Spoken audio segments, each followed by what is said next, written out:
Et Shalom Akim, je commence en donnant tout honneur, toute gloire à Yahweh, Bahashem, Yahweh Shai, Bahashem Rucha Kudash. Double honneur et respect aux apôtres de Great Millstone, ceux qui guident bien les élus de la nation d'Israël, et Shalom aux élus. Alright, c'est le frère Zekar qui revient avec une autre leçon qui sera portée sur comment on doit faire attention à nos chemins afin de ne pas être une pierre d'achoppement pour un frère. Okay? Une pierre d'achoppement, c'est une genre d'embûche, okay? Ou bien devenir une offense pour un frère, et spécifiquement pour un frère qui vient d'entrer dans cette vérité. Okay? Donc Yahweh Shai vient d'ouvrir les yeux, il vient d'ouvrir ses pensées, okay? Et vient de l'accepter en lui. Okay? Parce que les frères qui viennent d'entrer, bien sûr, ils sont plus faibles spirituellement. Okay? Donc on doit faire attention de la manière dont on marche, okay? Parce que nous sommes en fait leur guide, okay? Les frères qui sont plus matures dans cette vérité, dans cette marche, dans ce chemin, okay? Le Seigneur nous rend comme des guides, okay? Des pasteurs, comme les Écritures disent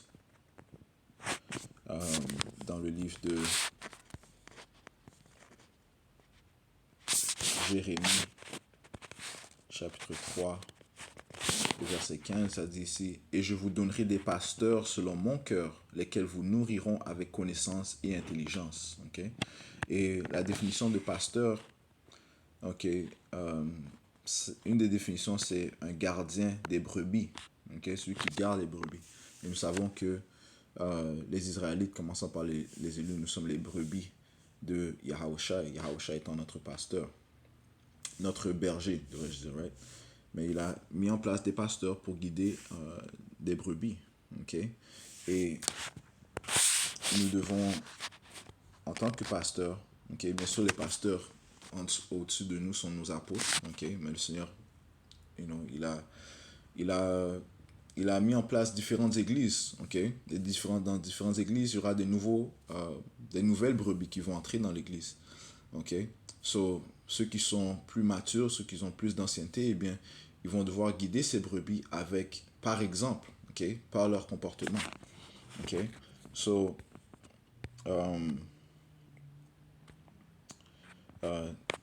ceux qui sont matures, bien sûr, nous sommes gardiens. Plus matures, ceux qui sont plus matures sont gardiens des brebis. Okay? Gardiens du frère. Okay? So, on doit faire attention à la manière dont on marche. Okay? 1 Corinthiens chapitre 8. Okay? Dans ce chapitre, Paul donne un exemple de comment on doit faire attention. Okay? Et l'exemple dont il apporte, c'est concernant, disons, une nourriture qui a été sacrifiée à un autre Dieu. Okay? On sait qu'il n'y a pas d'autre Dieu. Okay? Dans cette vérité, on sait qu'il n'y a pas d'autre Dieu. Okay? On sait qu'il y a un seul Dieu. Okay? Dont le nom est Yahweh et son fils c'est Yahweh Shai. Okay? Qu'il a autorité sur toutes choses. Et qu'aucune principauté, aucune autre force, ou soi-disant Dieu, ne peut combattre contre l'ultime puissance, Yahweh. Okay? Mais maintenant, il y a des frères qui sont plus faibles, okay, qui peuvent être offensés si par exemple tu prends part à cette nourriture qui aurait pu être sacrifiée par un autre Dieu. Okay? Un exemple serait, disons que on t'invite à t'es un invité à un repas de Noël, soi-disant. Okay? Puis là, tu es avec un frère, okay? Ça serait mieux de ne pas prendre part de ce repas, okay? De peur que tu offenses ce frère. Okay? Si on va sauter au précepte, okay? 1 Corinthiens chapitre 8 et verset 4. En ce qui concerne donc de manger de ces choses qui sont offertes en sacrifice aux idoles, nous savons qu'une idole n'est rien dans le monde et qu'il n'y a pas d'autre Dieu sauf un, Yahweh Ba'ashem Yahushai. Car bien qu'il y en ait qui soient appelés Dieu, soit dans le ciel ou sur la terre, comme il y a beaucoup de dieux et beaucoup de seigneurs, Mais pour nous, il n'y a qu'un seul pouvoir, le Père duquel sont toutes choses, et nous en lui. Et un seul Seigneur, Yahushua HaMashiach, par lequel sont toutes choses, et nous par lui. Quoi qu'il en soit, il n'y a pas en chaque homme cette connaissance. Ok? Ouais, parce que pas tout le monde est, a reçu cette vérité. Ok? Ça dit, car quelques-uns ont conscience de l'idole à cette heure et ils la mangent comme une chose offerte à une idole et leur conscience étant faible et souillée. Ok? Ouais, so, eux, ils sont pollués du fait qu'ils prennent part à à ce mets. Ok? Ce mets qui aurait été sacrifié au nom d'un autre Dieu. Ok? Mais disons une personne qui est plus mature, ok? Il peut prendre part à ce mets, okay, bien sûr en bénissant la nourriture au nom de Yahweh Bashim Yahushai. Cette personne-là, la personne mature ne serait pas souillée parce elle est forte en Yahweh Bashim Yahushai. Elle sait qu'il y a un seul pouvoir et que le pouvoir a domination sur toute chose. Verset 8. Mais la nourriture ne nous recommande pas à Dieu, car si nous mangeons, nous ne sommes pas les meilleurs, et si nous ne mangeons pas, nous ne sommes pas. Mais prenez garde de peur que, qu'en quelque manière, cette liberté qui est votre ne devienne une pierre d'achoppement pour ceux qui sont faibles. Ok? Donc, nous avons liberté, nous avons liberté en Yahweh. Ok? Spécifiquement, ceux qui sont plus matures, eh bien, ils peuvent prendre part à certaines choses. Ok?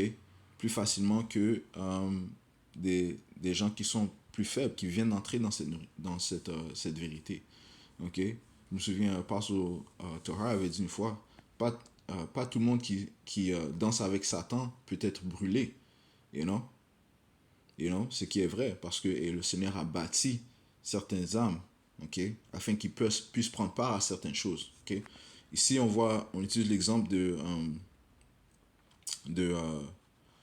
des, des mets sacrifiés à des idoles, ok. Mais il y a d'autres exemples, ok. Il y a plusieurs autres exemples, ok. Des frères qui sont plus matures dans cette vérité, ils peuvent prendre part à certaines choses, ok. Ayant la connaissance que Yahweh a supériorité et autorité sur toute chose, ok, ils peuvent prendre part à certaines choses, tandis que d'autres ne peuvent pas prendre part, étant faibles, et s'ils prennent part à certaines choses, eh bien eux-mêmes seront souillés, ok. Mais ceux qui sont matures, ils doivent prendre conscience de cela. Ok, verset 9, je relis, mais prenez garde de peur qu'en quelque manière, cette liberté qui est votre ne devienne une pierre d'achoppement pour ceux qui sont faibles. Car si quelqu'un te voit, toi qui as de la connaissance, être assis à la table dans le temple d'une idole, la conscience de celui qui est faible ne sera-t-elle pas encouragée à manger ces choses qui sont offertes aux idoles? Une autre chose que cette personne peut penser que, oh, si lui l'a fait, ok, si lui tel a fait ça, eh bien moi aussi je peux le faire. Ok? Mais, mais si elle est faible, si elle sait derrière dans sa conscience que, ok, que c'est mal, ok, est-ce que je devrais, est-ce qu'elle devrait le faire? Ok, parce que si tu fais pas quelque chose avec la foi, ok, ça devient un péché. Ok? Et maintenant, qui est à tort? Eh bien, la personne, euh, ça serait le guide serait à tort. Hein? Ok? So, on doit faire attention de ne pas être une pierre d'achoppement. Ok? Sur certaines choses que si on est avec un frère plus faible, qu'on ne devrait pas faire. Ok? Et ceci revient au sujet de la charité. Ok? Ne pas penser à notre propre intérêt, mais penser à l'intérêt du corps de Yahushua. Penser à l'intérêt de nos frères. Ok? Ça dit, car si quelqu'un te voit, toi qui as de la connaissance, être assis à la table dans le temple d'une idole, la conscience de celui qui est faible ne sera-t-elle pas encouragée à manger ces choses qui sont offertes aux idoles? Et par ta connaissance, le frère faible périra pour lequel Yahushua mourut. Est-ce qu'il va. Mais ça deviendra ta faute. Mais lorsque vous péchez ainsi contre les frères et blessez leur faible conscience, vous péchez contre Yahushua. C'est pourquoi si la nourriture fait de mon frère.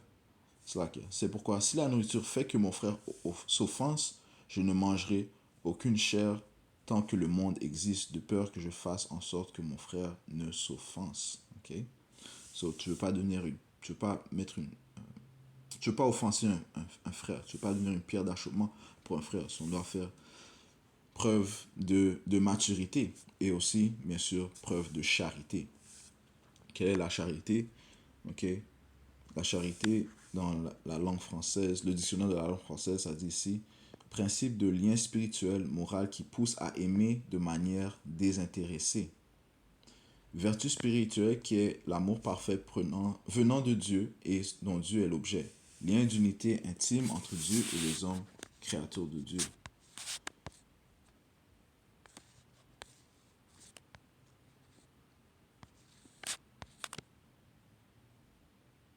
Amour mutuel des hommes considérés comme des semblables.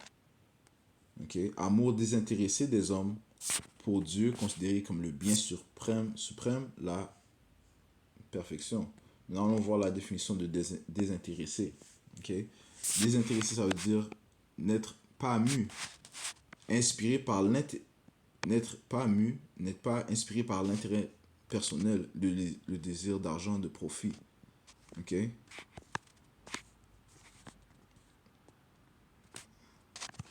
Soit en autre mot, ne pas penser à son propre intérêt, mais penser à l'intérêt de son frère. Ça dit ici qu'il n'est pas préoccupé par son intérêt personnel.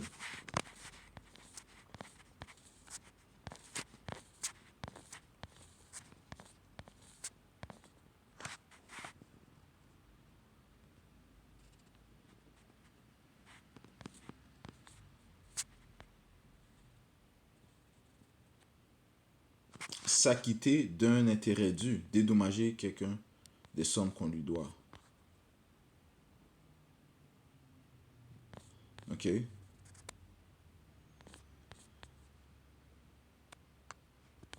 Ouais, so, désintéressé, c'est en fait de ne pas penser à à son propre intérêt, ok?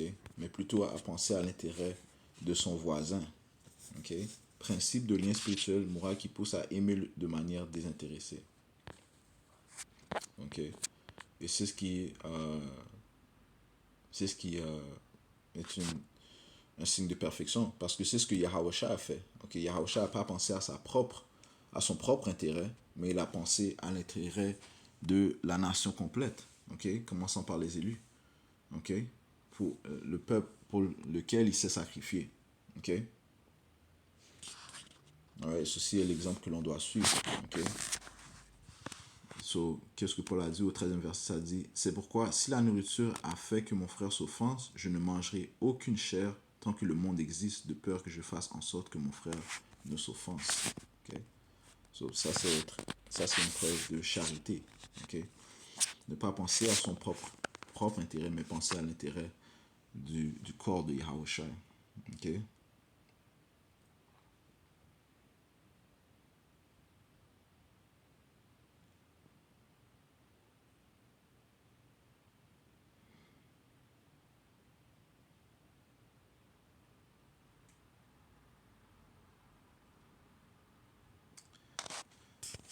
Le livre de 1 Corinthiens, le 10e chapitre, revient sur ce même sujet. Ok? Ok?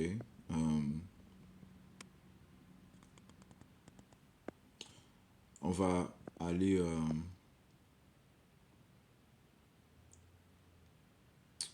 au verset 32.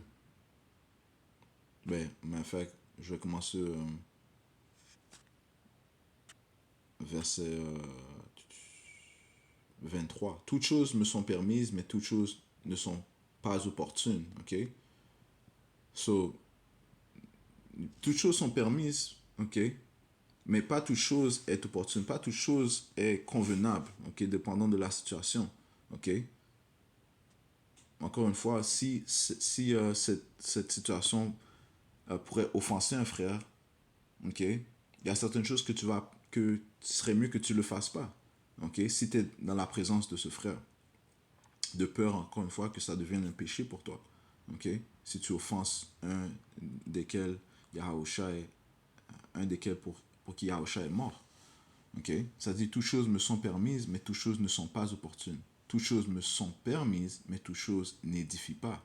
Ok? Et qu'est-ce qui édifie? La charité. Ok? Verset 24. Qu'aucun homme ne cherche son propre intérêt, mais chaque homme le bien-être pour l'autre. Ok? Serait préférable que la conscience d'un frère qui vient d'entrer ne soit pas polluée, ne soit pas polluée ou bien defiled. Ok? Mais que ses pensées restent saines. Ok? Ok? Afin que Yahusha continue de bâtir ce frère. Ok? Ok?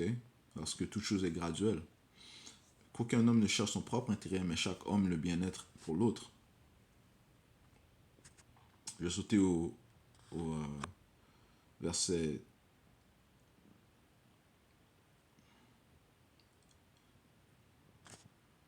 verset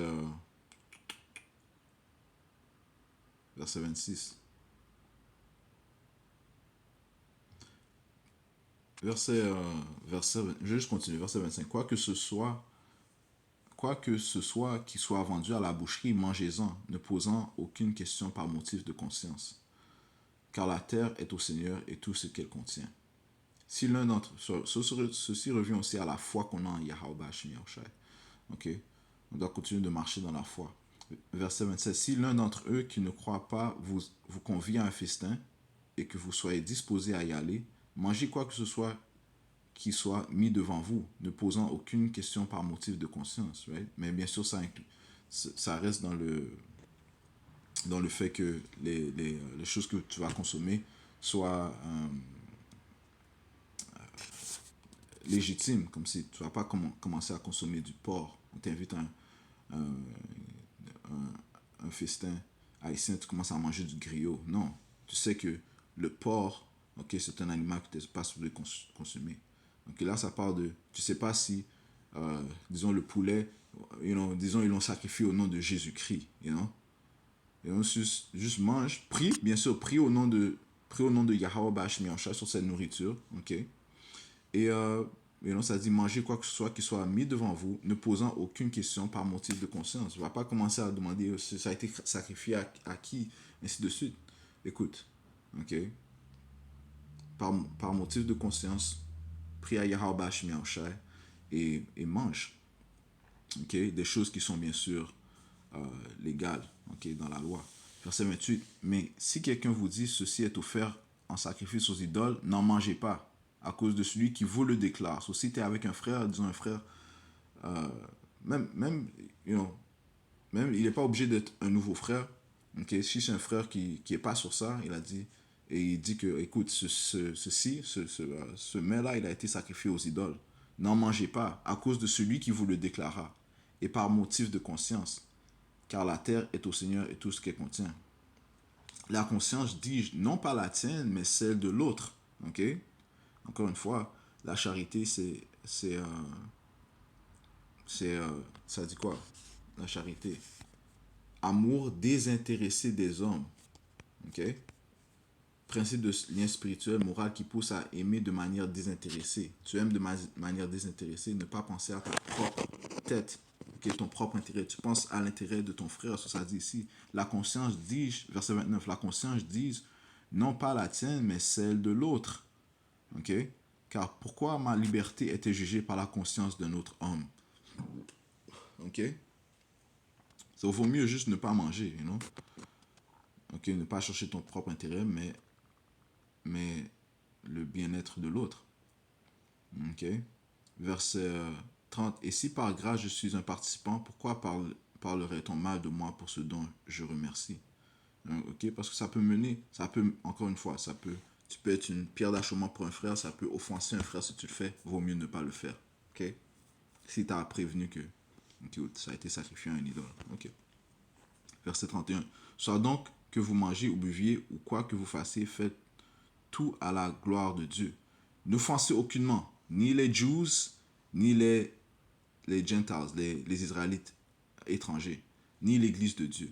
Comme je contente tous les hommes en toutes choses, ne cherchant pas mon propre intérêt, mais l'intérêt de beaucoup afin qu'ils puissent être sauvés.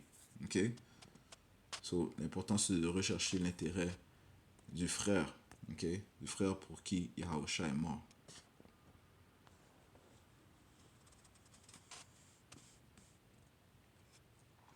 Romains chapitre 14, verset 13. Ne nous jugeons donc jamais plus l'un l'autre, mais jugez plutôt ceci, qu'aucun homme ne jette une pierre d'achoppement ou une occasion de chute sur le chemin de son frère. Verset 14. Je sais et je suis persuadé par le Seigneur Yahusha qu'il n'y a rien d'impur en soi, mais à celui qui estime quelque chose est impure, pour lui elle est impure. Mais si ton frère est peiné en ce qui concerne ta nourriture, alors tu ne marches plus charitablement. Ne le détruis pas par ta nourriture, celui pour lequel Yahusha est mort. Okay? Prends garde de ne pas être une pierre d'achoppement pour un frère. Que l'on ne parle donc pas mal de votre bien. Que l'on ne parle donc pas mal de votre bien. Ok?